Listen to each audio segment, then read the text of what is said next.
Hey there, what is up, everybody? It's Odin here on this Sunday evening. It's been a long 2 weeks since the last time I made a Sunday video, and I'm looking forward to running down all the stuff in my head that's been going on. I've said it many times that these videos are more for me than they are for the audience. I hope people who watch them enjoy them for whatever reason, but it really is just almost like a journal of things that have been going on in my life, and I go, oh yeah, and this, and oh yeah, and I this, and I just like that, and it keeps it there for posterity, if nothing else. So yeah, in the time since I last made a video, let's see, I think I made one. Was it before Christmas or after? I think it was after Christmas. Yeah, after Christmas, but before New Year's. That's right. I did a little bit of a retrospective, but not, I don't know. I don't make resolutions. I do contemplate and think about what I want this new year to be like, but I don't really make resolutions. More visualizing than actually doing anything. No. So that's just kind of my approach. Whether it works or not, we'll see. Got a whole year to figure it out if any of it works. But 2023, a pretty interesting year, a year in flux, and starting 2024, hopefully on a right foot. So anyway, while I'm speaking, I do need to make myself a drink. So I didn't want to do just a straight bourbon tonight because I don't know, I just felt like having these. So I bought a bunch of these little tiny cans of soda or pop. As a kid I used to call it pop, and then somewhere along the line I started calling it soda. But these little cans of pop, so my kids, they don't get soda or pop, they don't get it very often. So one thing I do is in their stockings I get these little tiny cans and I throw a couple in their stockings. So it's like, yeah, you don't get soda very often, but on Christmas you guys get some. Well, I end up with a bunch extra at the end. So I'm going to add like a Jack and Coke style drink. This will be a Evan Williams and Coke, but virtually the same thing in a while. And it sounded good. And I'm nearly out of this Evan Williams. I do have my good whiskey, but I'm not going to mix that with Coke.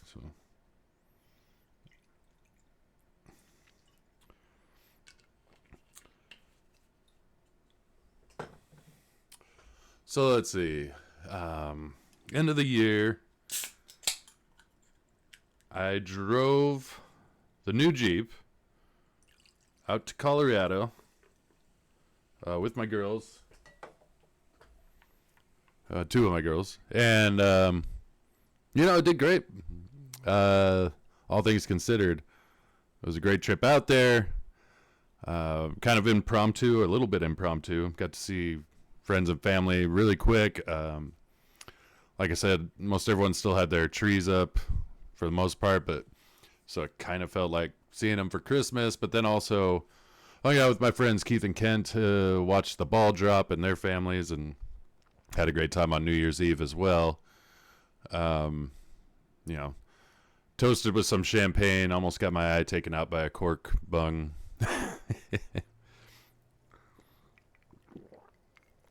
But it was a good time had by all. Stayed at an Airbnb that was pretty cool. It had this like very vintage retro theme. I mean, it wasn't just a feel, it was a theme of like 30s, pre-World War II era stuff. And it had a Victrola, an old phonograph record player, old reel-to-reel movie projector thing, had all kinds of stuff, and just different posters. Like they had Casablanca poster on the wall, and just cool stuff like that. Everything had a retro vintage feel, and it was cool. I didn't get it for that reason. That was just kind of cool, but it was like the best price for what I needed in the area. So I'm like, yeah, I'll take it. And it's got this cool retro vibe. Didn't end up staying there on New Year's Eve, even though I had the room. Ended up staying at my friend's house because it's like, it's New Year's Eve. I want to enjoy myself. I don't want to have to worry about driving to the Airbnb, which wasn't far. It was like half a mile away, but wasn't going to do that. So I stayed at my buddy's house and had a good time. Paid for the room for that night either way, but we also, the girls and I went and checked out a place called Meow Wolf. Some of you probably are aware what Meow Wolf is. Some of you don't know at all what that is. Meow Wolf is like a big, almost like an art museum, but it's like a maze of sorts. I mean, it's just got all these different rooms and different places with all kinds of very interesting very psychedelic. Like most of it's very modern psychedelic style art. And so it speaks to me, I love that shit. Some people hate it, I was talking to my sister. I'm like, oh, you would have hated this place. And I know she would have. But myself, I love that stuff. I love like abstract kind of weirdness, trippy punk rock kind of art. And, I don't particularly like modern art and things like that. But these were well thought out, very well sculpted. All the rooms had themes and feels like there's one place kind of felt like you're in a Jim Henson movie. Like everything, there's all these weird alien looking monster things that weren't scary, but they were like, and they were just statues basically. And then there was a music room where they had a drum set and all these weird instruments, and they all played together. And it was all synced up, so the drums would start doom, doom, and they were up on the wall and in the ceiling. And then in the sky, they had like this faux planetarium thing with like shooting stars. And it would just play really abstract, weird music, and everything was wild, very alien. A lot of it looked very alien, like other planets and fantasy. And super cool. Had a blast. Like you just pay a bunch of money and walk around and enjoy it. My kids seem to like it. It's a different experience. I loved it. So that was cool. We got to experience that in Denver. I guess there's one in different cities too. I can't remember which cities. I think Austin has one, but yeah, super cool. Very fun craziness. And it was really packed, which kind of sucked. It was a little more packed than I would have liked, but so we had a great time. Driving back. I mean, I'll just say this. The drive from Springfield, Missouri to Denver, Colorado, there's no way to cut it. It's boring as hell. I mean, you're literally the best way to get there is through Kansas. And you're just going up at a slight angle north and west. So you're going very much west and then north. And it's like going there is like a little bit of an uphill grade the entire time because you're just crawling in elevation. And then coming back, it's like downhill in elevation. But, it's Kansas, and anybody who's driven through Kansas knows there's virtually nothing of interest the entirety of the state. On the interstate, you're just like I drove through Wichita, and I'm like, oh, civilization, that's interesting. And then the only other feeling of civilization is, random gas stations along the way. I feel bad for the people who have to work those gas stations because it's like, how do they find people to work at these places and they're out in the middle of nowhere? But anyway, that was the trip. We got back. The girls seemed to have a good time. I had a great time with them.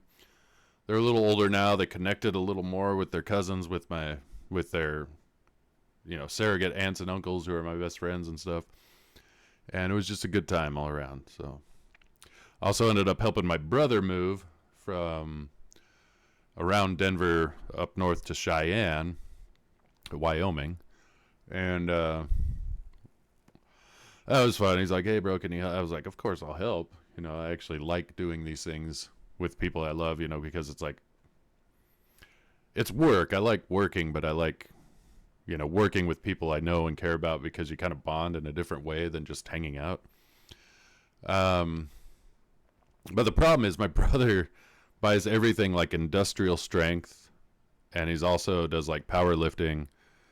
And so he had like Olympic level weight sets and the giant plates and everything was just monstrously heavy. And I was like, dude, I get it. Like, if you're going to buy something, buy good, buy industrial strength, buy heavy. But, man, it sucks to help you move. But we had a good time there, too. Anyway. What else? So last night, I had another Saturday Night Leaped, where we played What the Dub, which is a very fun game. I mean, it's in the style of... so there was a... What do you call it? Whose Line Is It Anyway? They had a thing called... maybe they called it What the Dub. I can't remember. But it was like... They show a clip from an old movie, and they remove the sound, and had the improv guys, Ryan Stiles and Colin Mockery and all these guys, Wayne Brady or whatever, do the voiceovers for all the part in the movie. And it was hilarious. It's some of my favorite stuff they did. And then, so What the Dub, they play a little bit of it, and then they cut out the audio for a moment, and then you have 30 to 45 seconds to everybody who's playing, because you can play online, so we were playing on stream. Everybody just types in their answers of what the dub should be, what the person should be saying. And, of course, we were extremely offensive and just lost our minds with how stupid we were getting. But 'tis the way of the show. But it was a blast, nonetheless. But it's also kind of like Cards Against Humanity, because everybody who plays, then the players vote on which answer they thought was best, and it's anonymous and blah blah blah. So that was a good time. We'll probably do that, I don't know, semi-regular, like every month or two or something like that. But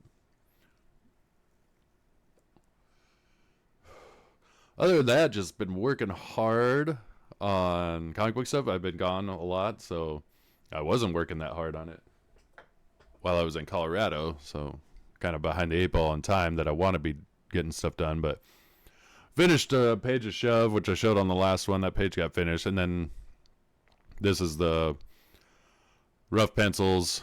And I just basically darken them in, tighten them up, and just keep going and whittling it down until it looks proper for another Kill Them Dead page. Can't see the whole thing, but you could hardly see it anyway, I'm sure. So yeah, we're just going to keep grinding. There's a lot to do.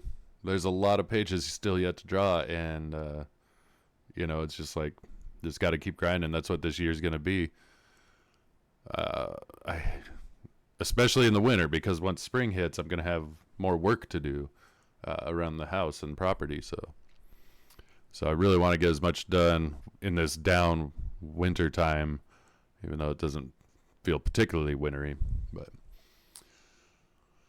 that said, on the drive, I didn't encountered a little bit of flurries, but no real snow. And then as we got closer to Colorado, but still in Kansas, there was like chunky ice still on the road that the plows couldn't get up.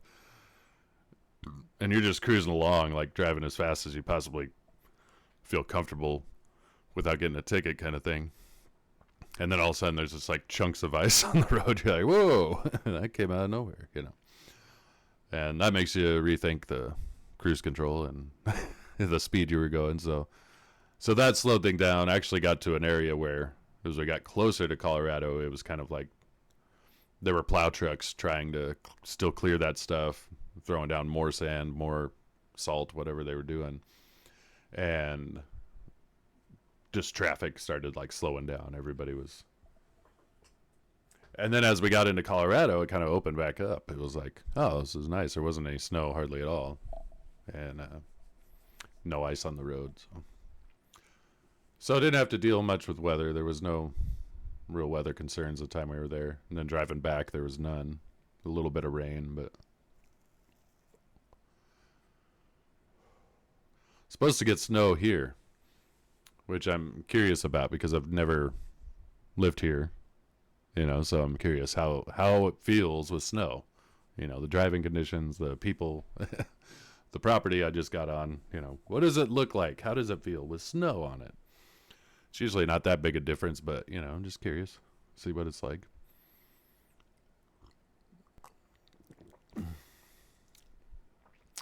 So anyway, yeah, well, it's winter, and you feel kind of holed up. You really want to get as much drawing and reading and those kind of things done as much as possible, because you just have less of that when you have more daylight and the weather's nicer and you do more and you have just more you have to do, like staying up on a lawn and garden or whatever you need to do.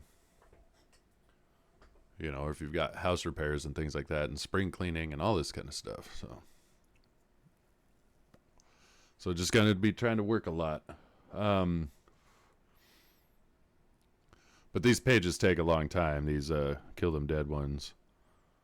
And part of it is, like I said, knowing that it's going to someone else. Like this right here would be plenty enough for me to start inking if it were for me. But knowing it's going to Sebastian, I have to, I'm going to define it a lot better.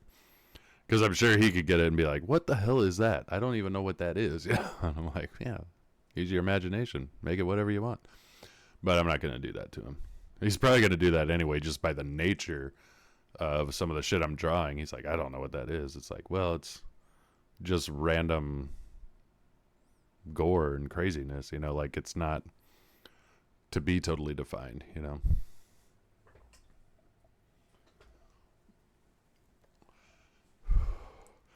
I also, being kind of more holed up because of the winter and everything, and New Year's, which I'll get to some other things, but I went back and started binge watching the old Twilight Zone episodes again.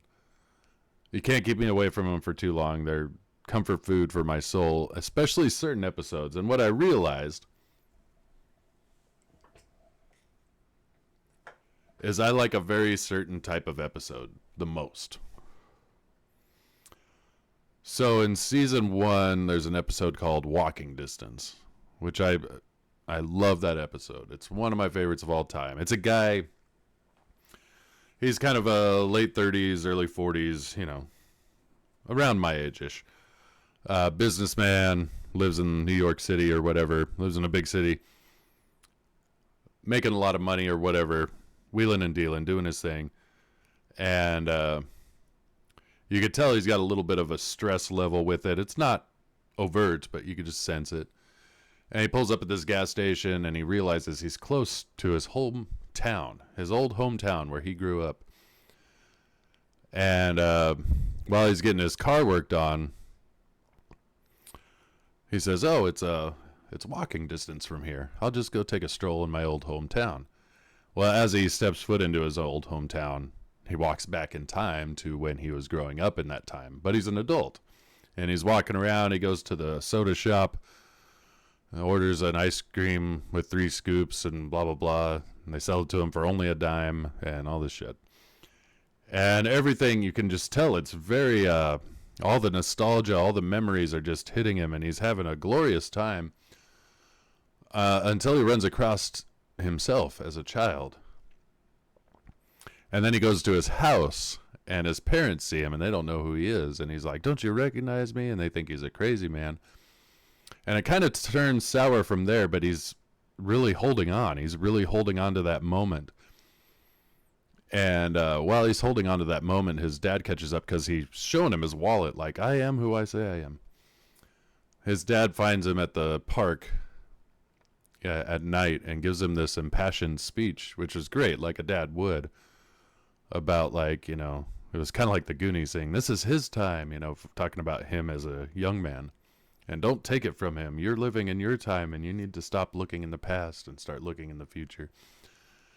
And he gets a whole fresh perspective from that little interaction with his dad that crossed time and space. And I thought it was beautiful and well acted, well dramatized, well paced, well written, well directed. That's one of my favorite episodes. And then in season 2, there's one called The Trouble with Templeton. And Templeton is an older actor. He's a well-known, critically acclaimed, widely regarded professional actor. And the guy they got to portray him, the actor they had portray Templeton, was phenomenal. His voice, perfect. But he's married in his older years to a younger woman, and she's having affairs. And, he's, I don't know, he's pretty, he understands what's going on. He's not like totally, he's like, I think he says, when a man my age marries a woman her age, he gets exactly what he deserves. But he pines for this girl his first love, who tragically died at a young age, and they were dating around Prohibition time. So anyway, he's got a rehearsal for a big acting gig, and he gets there, and the hotshot director doesn't give a shit about his credentials and kind of treats him like shit. And so Templeton kind of runs off, like, just he's in a crisis moment mentally and emotionally. He runs away, and he sees that there's that speakeasy that him and his first love used to go to back in the 20s. And he goes downstairs in the speakeasy, and he sees her, and he's talking with her, and she's having the time of her life. She's just having fun, drinking and eating, and he just wants to have a moment with her, and she's like, just stop, like, we're trying to have fun. And she's being very aloof with him and almost mean, to the point where he calls her out on it. He's like, what's wrong with you? You're not the same as I remember. And anyway, she ends up like smacking him, and she's almost to tears. And she says, what does she say? Something like, we don't want you here. You need to go away. And so now he's totally confused, because he had idealized his relationship with her, and now she's acting totally different. And the way the camera work works, so then she just goes right back to dancing, like wiping away tears from her eyes, and she's like, oh, no, we're having fun, everybody's having fun, and just ignoring Templeton. And so he kind of runs out of there in a confused daze. But as he leaves, the music stops, and the camera just pans through everybody in the speakeasy, just staring as he walks away. And it's super intense, very well done. The way they panned the camera, the way they killed the music, the emotionless look on the people's faces as he walked away. And he didn't see all that. That was just how it leads to the next scene, which is him stepping outside, going back to the theater stage. And he finds that she was fanning herself with a pamphlet of papers, and then he had grabbed it somehow, and he pulls it out of his pocket, and it says script for when Templeton shows up. And it's all the interactions basically that he just went through with this first love of his at the speakeasy. And they're like, if he does this, and here's your line, and blah blah blah. And then he kind of realized that they were like ghosts or whatever, but whatever they were, they knew he was going to show up, but they couldn't let him stay there. So they had to kind of treat him bad and get him out of their time, but also encourage him going forward. So that's the thing. He's like, they were doing that on purpose to help me not dwell in the past, but to move forward. So, and then he goes in and tells the hotshot director what's what, and kind of owns his credentials and moves on into his new glorious rest of his life. So anyway, the whole reason I say that is I realized my favorite kind of episodes are not ones that are played for horror, which typically Twilight Zone wasn't. I mean, they had some that were scary, that were written to be scary at least, and that was what they were going for. And those are usually pretty good. Then they have ones that are super whimsical and just humorous, and they're almost like a sitcom of any 60s television show or something. Those are my least favorite. And they have more whimsical music. There's nothing heightened about them, and Rod Serling introducing them with his particular flair just does nothing. They're the worst. But the ones I actually like the best, I do like ones that have a great moral, but the ones that are extremely introspective touch on very human experience things that we can all relate to, especially at certain ages. So the characters in kind of like deep reflection about their lives, and maybe they've hit kind of a wall and they're like looking back, oh, those ones just seem to do it. And they're usually, especially when they're very well acted. And what was the other one? So it was Walking Distance. Oh, Last Stop Willoughby, which is widely regarded as one of the better episodes. And for that very reason, for that style, but I think Walking Distance was so much better.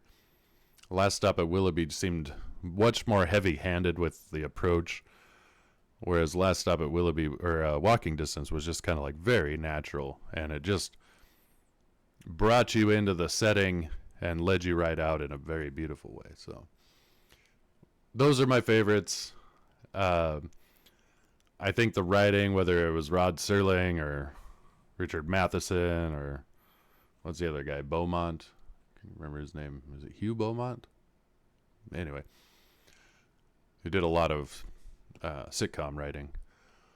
I think no matter who the writer was, when they really tapped into that human experience and emotion, they had something super special. So I love seeing those episodes, watching those again.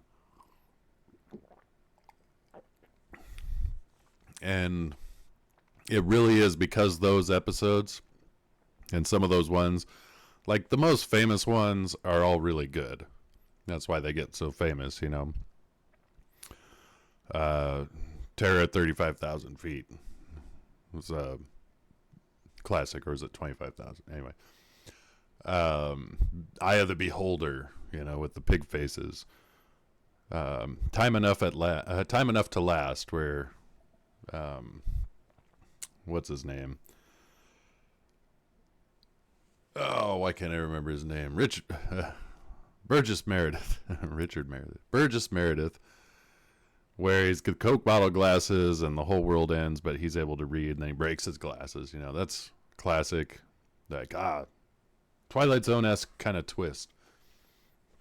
Those are all great episodes. The Obsolete Man, another Burgess Meredith one. Excellent episode. What's the one with the kid? I don't know, I'm blanking on some of the names, but the kid who can change everything with just a thought, and everyone lives in fear of him.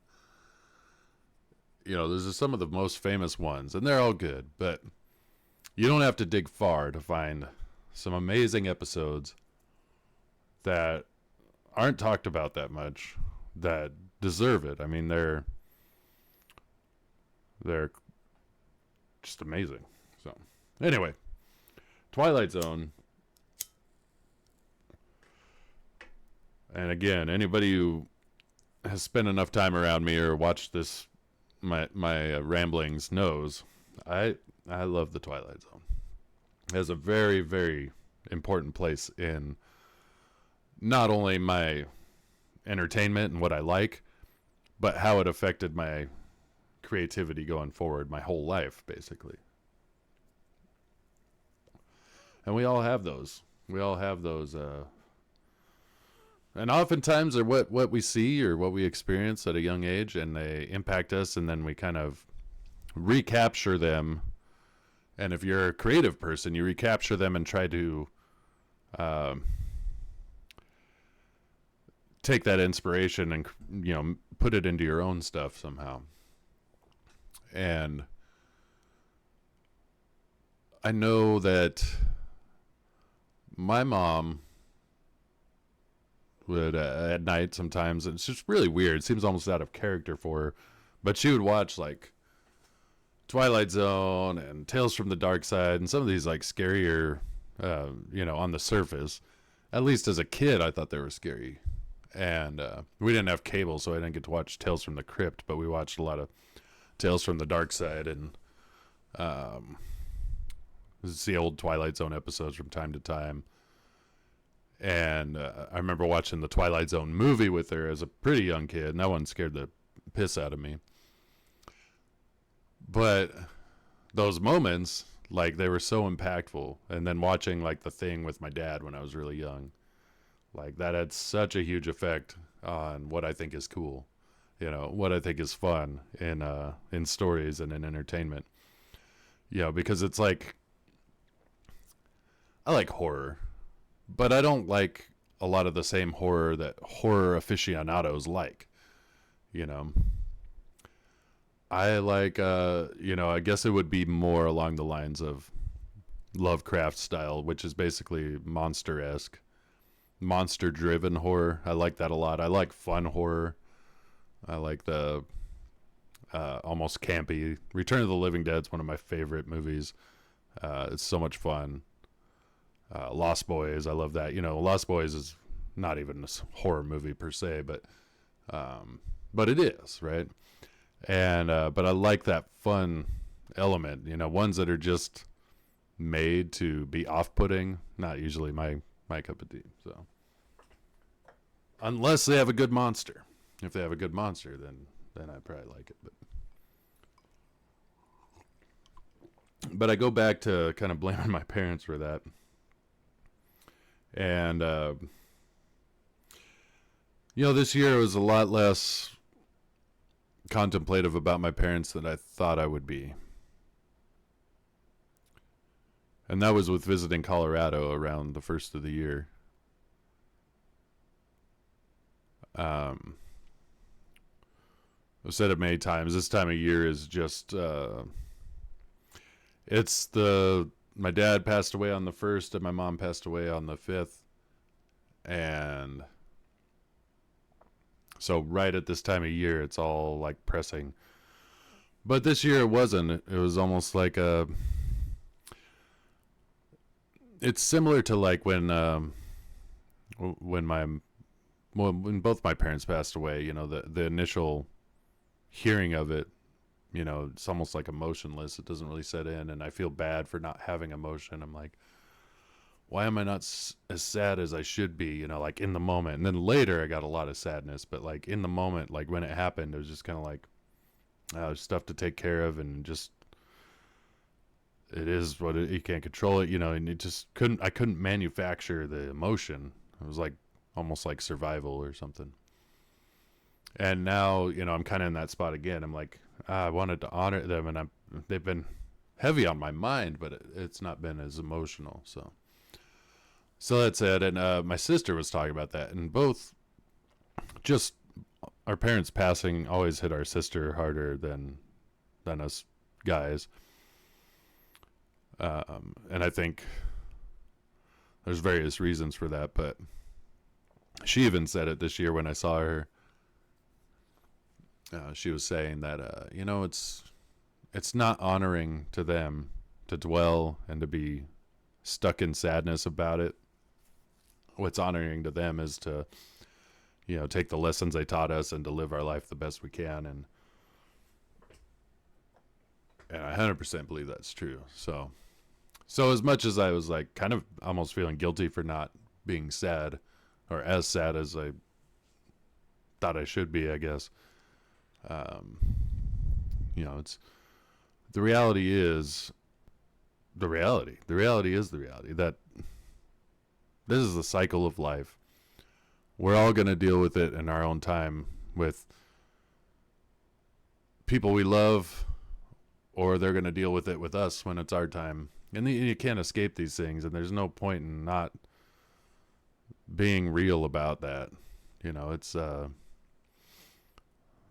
most constant thing about life, or the most assured thing we have in every life that's ever been on this earth, is that it ends. And what happens from there, God only knows, and those that have passed know. But or they don't if there's nothing. But that is that's life, and it's actually got me very contemplative about reconciliation. Nice thing is I was in good terms with my parents. We weren't fighting. We weren't at any kind of like uh, estranged impasse in our relationship. It was, we loved each other, we talked regularly, and then they passed. But I think about the people who run into that situation who held on to some bitterness with their parent or loved one and never patched it up, never made it right, and then somebody passes one way or another, and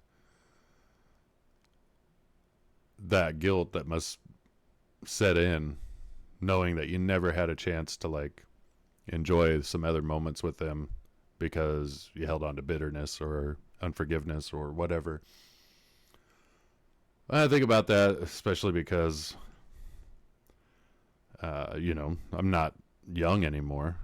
I'm not old, but, every day, everything gets closer and closer to that finale. And the other reality is we never know when that finale will happen. No one's guaranteed anything. And, it's a good bet. I've lived this long and avoided, any fatal catastrophes. I feel fairly confident that I've got quite a bit more time, but I don't know. And no one knows. And so I think about those things, like make amends, if you can.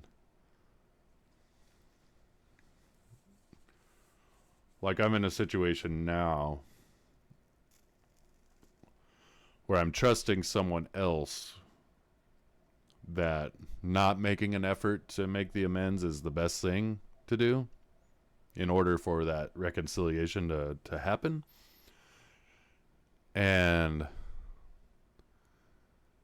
But then I think about these things and I'm like, but if it doesn't happen and something does happen, fatally to something in some situation, that would be horrible. And somebody's going to be left feeling guilty, unfortunately. So I get the whole thing of like, yeah, take your time and maybe that's the best thing. But I also go like, well, nobody's guaranteed any amount of time though. So everything with tact, everything, the best possible decisions you can make. You just try, I'm I'm as good as anybody at making poor decisions. But I'm also as good as anybody about contemplating on those and trying to do better. So it's just a matter of, I don't know what it's a matter of. It is just life and those things, but they've been weighing heavy on my head, just thinking about a lot of these things. It is New Year's after all. I talk about that. It's always a contemplative time, just in general. And just a tad more for me. Well, part of the reason I think about that is I had a friend who was back in Seattle pass away. And he was a little older.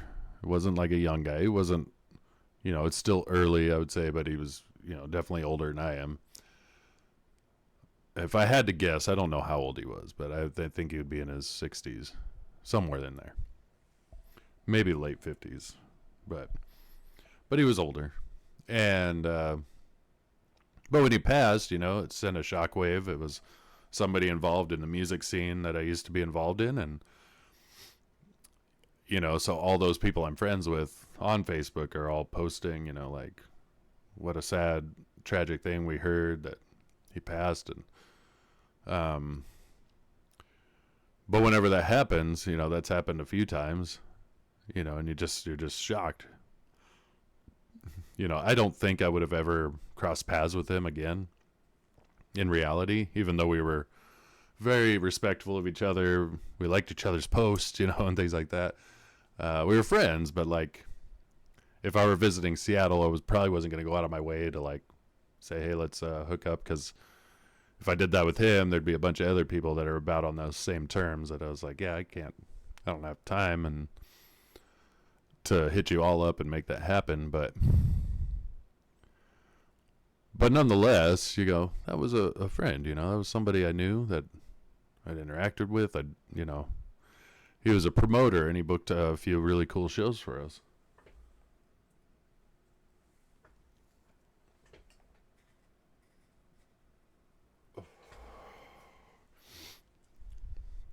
And even while we were playing, we had a guy who was booked a few good shows for us, and then just out of nowhere one day they're like, yeah, he passed away, and so we were like dedicated the show that night to them, and you know wanted to make it cool.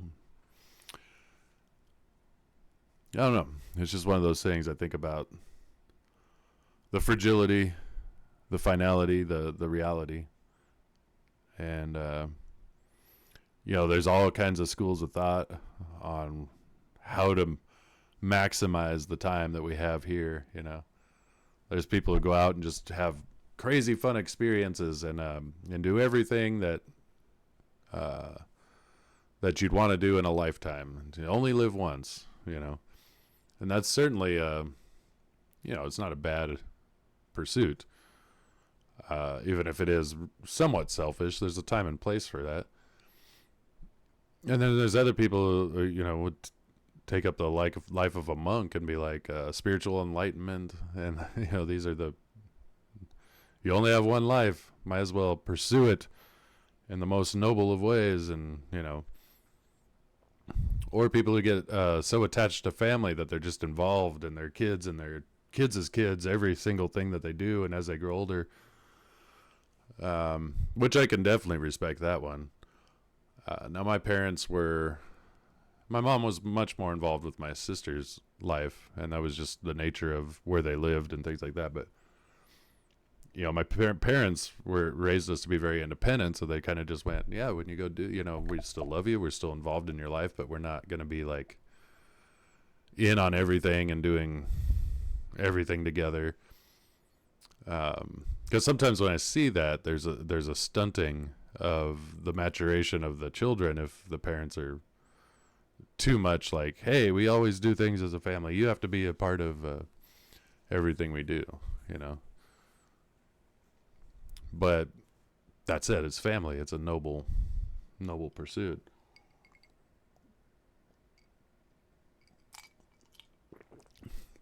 I think either way,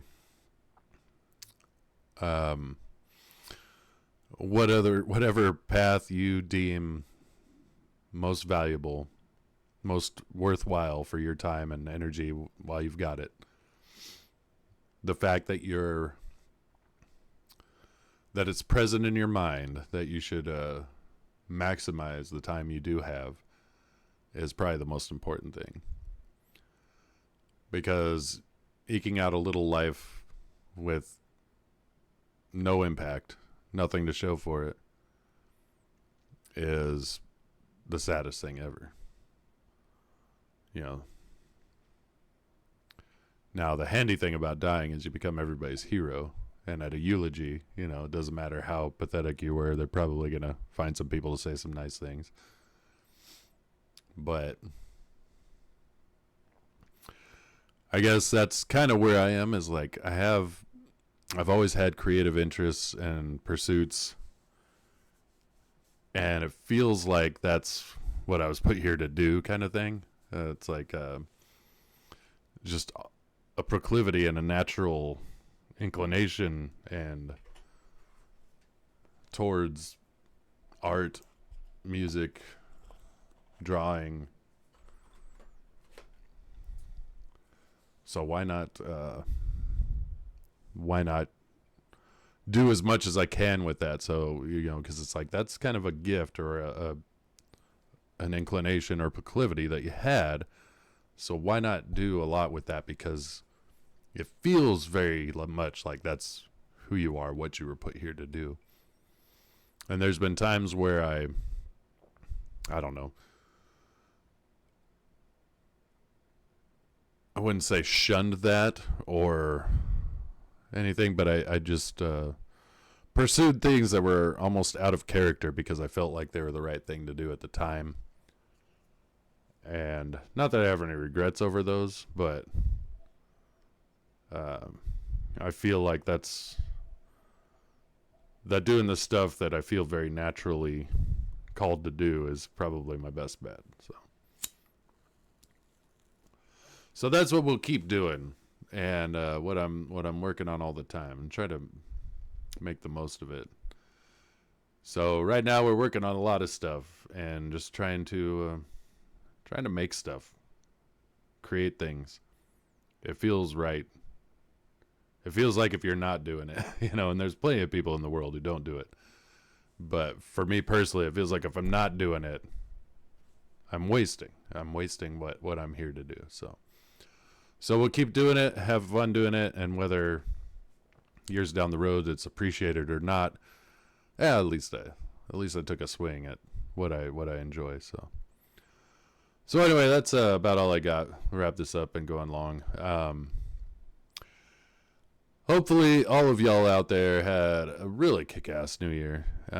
Wherever life took you, whatever you end up doing. And however much in deep thought you think about the new year and what it's going to bring, I hope that this new year does bring some goodness to you.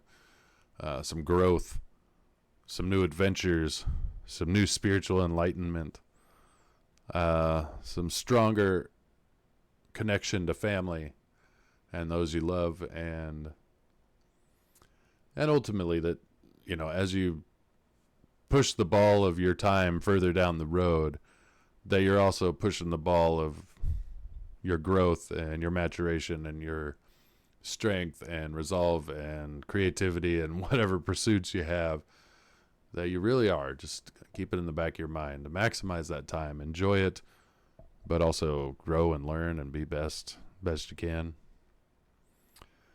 Yeah, it's simple. It's simple. Sounds simple anyway. Anyway, with that, I'm going to pour myself another drink even while I'm on here, but with that, this is Odin wishing you all a very kick-ass 2024. I'm making a drink just so I can hold it up and cheers, everyone. Have a very kick-ass 2024, and until next week, I hope that you face everything with power and confidence and courage. A very strong sense of love for those that you care about, and purpose for the interactions with them. And, like I say, above all, act with integrity. Hopefully everything works out from there. So, Nos Revi. Skull. Cheers. However you want to say it. Here's to 2024. Take care, everybody. This is Odin. Yeah. Let's see.